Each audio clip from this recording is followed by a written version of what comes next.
Yeah, so, tough decisions, eh? Is there even a decision to make at this point? I do not know, but I guess when you look at the fan base, there are a number of things that we can highlight that Red Wings fans are talking about.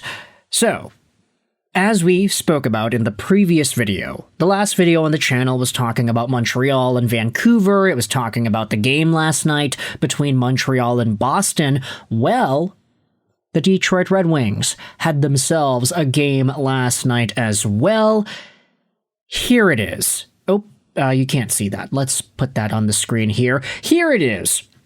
Detroit ended up losing to the Buffalo Sabres 5-4 in overtime.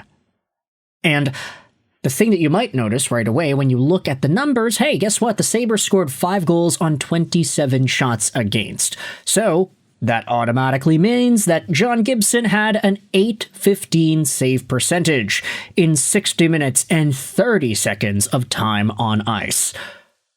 Now, that's not particularly great. I don't think you can expect to win many National Hockey League games with an .815 save percentage. It has been done before, of course. I mean, the Red Wings were one shot away themselves from winning this hockey game. But this game was one that was particularly frustrating for Red Wings fans because, in the words of the very great Gary Thorne, had it, lost it. Take a look at this right here. So the Red Wings, they got themselves up 4-1 in this hockey game.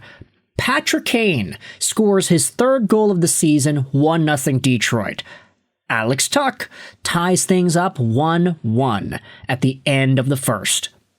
Second period comes along, and you have Alex DeBrincat from Lucas Raymond. You have Dylan Larkin from Lucas Raymond and Mo Seider. You have Alex DeBrincat from Lucas Raymond and Mo Seider. I am eating like a king because, my goodness, DeBrincat and Raymond are popping off for me in fantasy. I needed this, man. It's a tight matchup. I am feeling like the free Burger King crown that sits upon my head because, hey, the Red Wings are doing well. They're up 4-1. And at this point of the day, I'm like, oh, wow, that's amazing. Like, they're doing so well. They're controlling play. They're scoring points. DeBrincat's getting on the board on the power play. I mean, just look at the puck moving over there. How nice is it to be able to watch a team that actually has a competent power play go out there and move the puck and score some goals. That's great. But then, disaster strikes for Detroit. Because Josh Doan then scores at the end of the second to make it 4-2.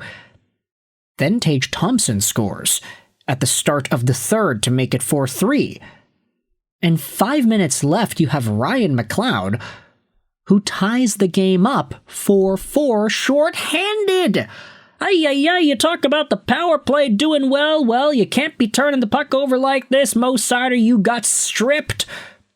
Stripped right there, and eventually he comes in, he shoots, and he scores. Overtime was even crazier, because you won't see it from the edge goal visualizer thing, but this overtime goal was so funny. Like, Tage Thompson totally dummies Alex DeBrincat. He comes into the offensive zone. It's, of course, the Red Wings defensive zone, and DeBrincat's there trying to hold the puck back from Tage Thompson, preventing control and preventing a chance, but Thompson just pushes him away. He blows on him, and he falls. It's a pretty ridiculous sight, seeing DeBrincat, who is only 5 foot, what is he? Is he 5'8"? Something like that. And Tage Thompson, who's an entire foot taller than the guy.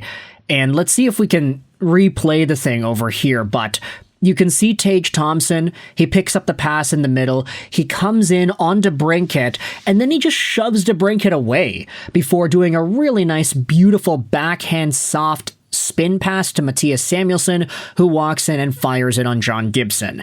It beats him 5-hole, and the Wings suffer what is one of the most embarrassing losses they have had all year. And you have folks going out there and complaining about some of the discourse afterwards. Take a look at this. Red Wing Diehard said, Todd McClellan saying that Gibson was very good is just flat out BS. An 8.15 in the National on any given night is not very good. Like, come on. The guy makes over $6 million to play goalie, and on every given night, he's only stopping 4 or 5. I'm ready to give Cossa a look. Now, I know what you might be thinking. Wait a minute, isn't he hurt? Yeah, that's what I was thinking too. But that's not going to stop these folks on social media from talking about the goaltending in Detroit and asking whether or not it's actually not good enough.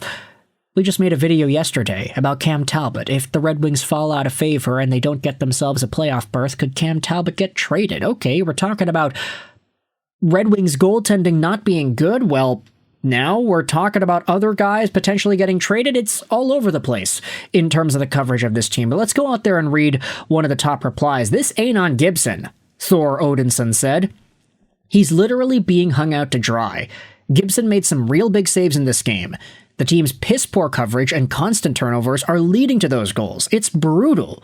A goalie's save percentage is part a reflection on Team D as well.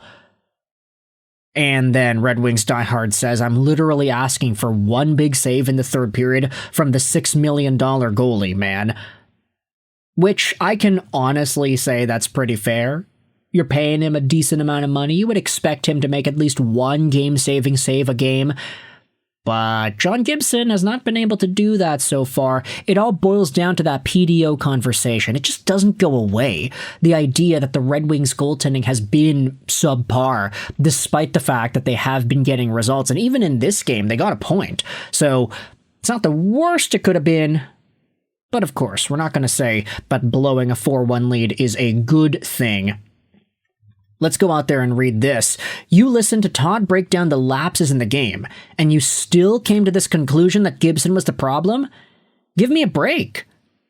The coach has no problem calling out skaters regularly. Several losses, you're 1 to 2 big saves away from 2 points.